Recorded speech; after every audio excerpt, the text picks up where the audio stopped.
मेरा नाम प्रमिला है। मेरी उम्र 25 साल है।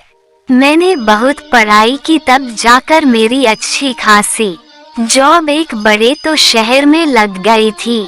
मैं दिन रात बहुत मेहनत करने लगी। मेरी मेहनत को देखकर कंपनी मालिक ने मुझे मैनेजर बना दिया। मेरी सैलरी बहुत अच्छी थी, लेकिन सैलरी के साथ साथ काम भी बहुत था। पूरी कंपनी को देखती थी मैं।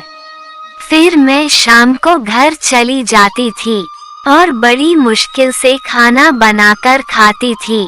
अब मेरे से खाना नहीं बन रहा था, इसलिए मैं खाना बनाने वाला लड़का ढूंढने लगी। तभी एक दिन नौजवान लड़का आता है और कहता है, मैडम मुझे नौकरी की जरूरत है, मैं आपके लिए खाना बना लूँगा।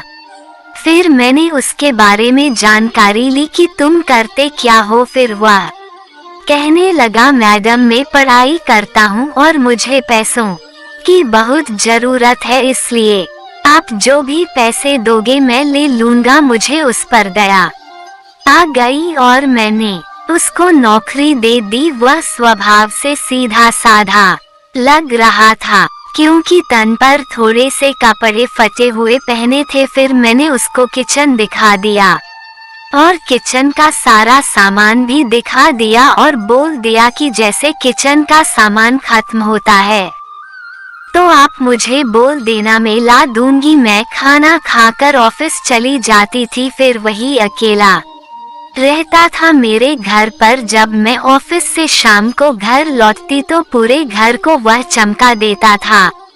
झाड़ पोछा लगाकर मैं खुश हो जाती थी। फिर मैं हाथ मुंह धोती और खाना खाने बैठ जाती थी। वह मेरे लिए गरम गरम खाना बनाकर लाता था। जब मैं खाना खाकर सो जाती थी तो वह अपने रूम में जाकर पढ़ाई करता था।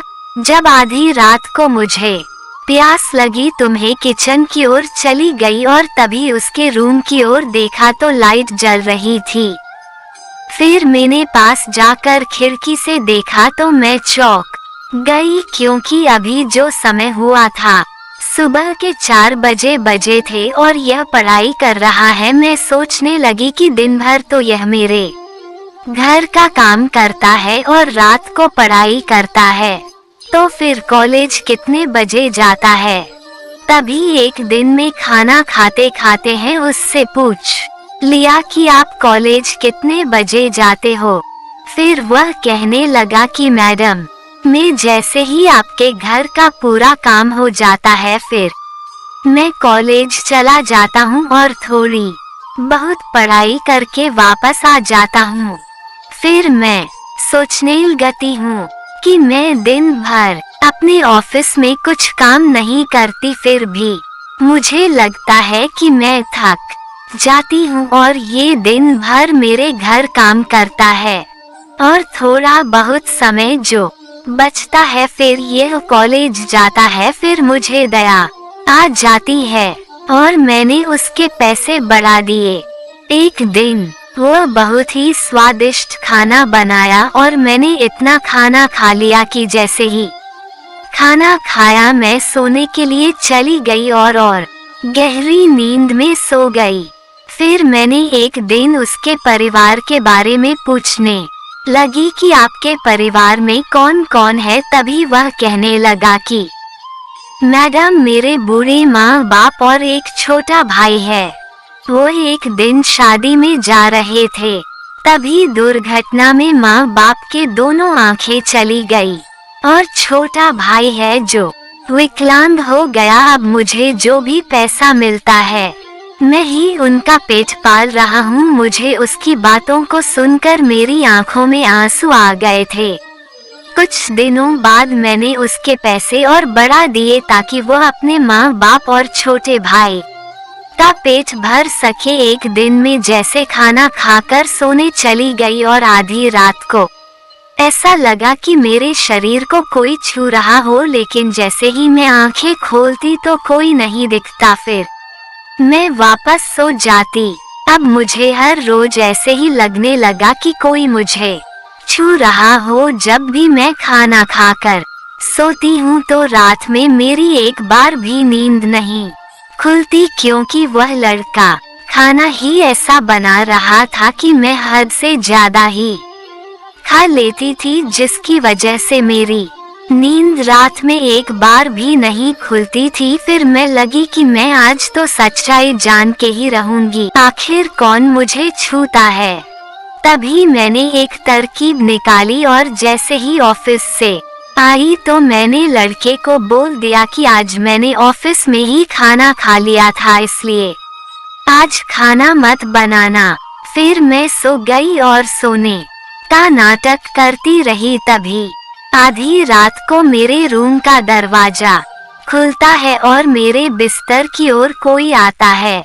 वह मेरे हाथ पैरों को छूता है, फिर वो मेरे साथ ऐसी हरकत करने लगता है कि मैं दंग रह गई। मेरी आंखों से आंसू बहने लगे। वह मेरे पैर दबाने लगता है और जब भी वह मेरे पैर दबाता है तो कभी भी नजर उठाकर मेरी तरफ नहीं देखता है और पैर दबा कर वापस चला जाता है अपने रूम में। फिर एक दिन मैंने मेरे पैर दबाते हुए मैंने उसका हाथ पकड़ लिया और कहने लगी कि रहने दो, आप मेरी इतनी सेवा मत करो, क्योंकि आप दिन भर मेरे घर की साफ सफाई करते हो और आप थक जाते होंगे। जाओ आप अपने रूम में और जाकर सो जाओ। तभी ये रोने लगता है और कहने लगता है कि मैडम, आप मेरी माँ समान हो, इसलिए मुझे ये सेवा करने दो, क्योंकि अगर आप मुझे नौकरी नहीं देती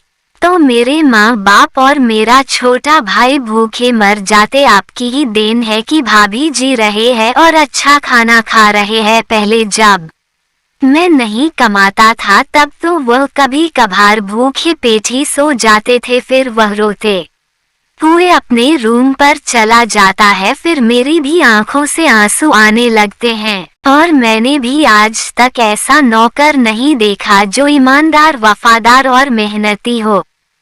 एक दिन में सीढ़ी से उतरते समय अचानक से मेरा पैर फिसला और मैं गिर गई। मुझे काफी चोट आई सिर में और कमर में। तभी वह दौड़ता आया और कहने लगा, क्या हुआ मालकिन, क्या हुआ मालकिन। तभी वह मेरे सिर में और कमर में चोट देख लेता है तो वह घबरा जाता है। अभी मैं डॉक्टर को फोन करता हूँ, लेकिन डॉक्टर लोग भी फोन नहीं उठा रहे थे। तभी वह मुझे उठाकर एक गाड़ी बुलाता है और हॉस्पिटल मुझे ले जाता है। हॉस्पिटल से मैंने अपने सभी परिचित लोगों को फोन लगाया, लेकिन एक भी मुझे देखने नहीं आया। मैं रोने लगी। मेरे दोस्त हमेशा बोलते थे कि जरूरत पड़े तो एक फोन लगा देना, हम सब और आ जाएंगे आपकी मदद करने के लिए, लेकिन ये सब झूठे थे। एक भी नहीं आया मुझे देखने के लिए। यहाँ पर मेरी सेवा करने के लिए मेरे नौकर के अलावा और कोई नहीं था। वह खाना भी नहीं खा रहा था। रोते हुए बोलता है, मालकिन आप बहुत जल्दी ठीक हो जाओ, आप चिंता मत करो, मैं हूँ ना की देख करने के लिए। कुछ दिन हम हॉस्पिटल में रहे, फिर हम कुछ दिन बाद घर चले गए। तभी मैं दूसरे दिन अपने ऑफिस गई तो सभी मेरे दोस्तों बहाना बनाने लगे, यहाँ हमारा जरूरी काम आ गया था, इसलिए आपसे मिलने हम नहीं आ पाए। मैं समझ गई थी कि यह सब दिखावटी कर रहे हैं। मैं ऑफिस से घर आ गई। फिर रात को खाना खाने के बाद सोचने लगी, जिन दोस्तों पर मैं आंख बंद करके भरोसा करती थी, उन्होंने एक बार भी हॉस्पिटल में मेरे हाल चाल पूछने नहीं आए। और एक ये लड़का जो मेरे यहाँ काम करता है, इसको मैं सही ढंग से जानती भी नहीं, फिर भी है रात भर मेरे साथ रहा, मेरी चिंता करने लगा और खाना भी नहीं खाया। तो देखे जाए तो सच्चा दोस्त तो यही है, और जिसे मैं दिल से चाहती थी, शादी करना चाहते थे, उन्होंने मुझे एक बार भी फोन तक नहीं करा। ऐसे लोगों के लिए मेरे दिल में कोई जगह नहीं है। फिर मैं ऑफिस जाती और अपने काम से काम रखती, किसी से ज्यादा बात नहीं करती। अब मुझे धीरे धीरे मेरे यहाँ जो लड़का काम करता है उससे प्यार होने लगा। अब मैं उससे पोछा नहीं लगाती थी, सिर्फ उसको मैं ऑफिस तक कार चलाकर ले जाता और वापस लाता, यही उसका काम था। झाड़ू पोछे के लिए मैंने अलग से एक काम वाली लगवा ली थी। अब उसकी पढ़ाई का सारा खर्चा मैं उठाती और उसको एक बड़ा आदमी बनते देखना चाहती थी। अब वह भी खुलकर मेरे साथ दोस्त जैसा व्यवहार करने लगा, हंसी मजाक करने लगा और कुछ भी समस्या हो तो मेरे साथ शेयर करने लगा। एक दिन उसके रूम की सारी बिजली खराब हो गई थी, इसलिए वह सोने के लिए परेशान हो रहा था, क्योंकि फैन के बिना मच्छर बहुत काट रहे थे। सिर्फ हाल में एक फैन चल रहा था तो बिस्तर लगाकर व्हाट्सएप पर ही सोने लगा। तो मैंने देखा तो मैंने उसको अपने रूम में बुला लिया। मेरे रूम में सिंगल बिस्तर था, वह मेरे रूम में सोने के लिए मना करने लगा कि मैं आपके रूम में नहीं सो सकता। मेरी जिद करने पर वह आ गया। सिंगल बिस्तर होने के कारण नींद में कभी कभार मेरे पर उसके ऊपर चले जाते थे तो वह वापस हटा देता था, लेकिन उन्होंने ऐसा कुछ नहीं करा मेरे साथ, मुझको शर्मिंदा होना पड़े। वह मन लगाकर पढ़ाई करने लगा और एक दिन उसकी पढ़ाई रंग लाई और वह बहुत बड़ा आदमी बना और मैं जहां जॉब करती थी उसी कंपनी का मालिक बन गया। दोस्तों, अगर आपको मेरी कहानी अच्छी लगी हो लाइक और कमेंट करें। अगर मेरे चैनल पर नए हो तो सब्सक्राइब जरूर करें। धन्यवाद।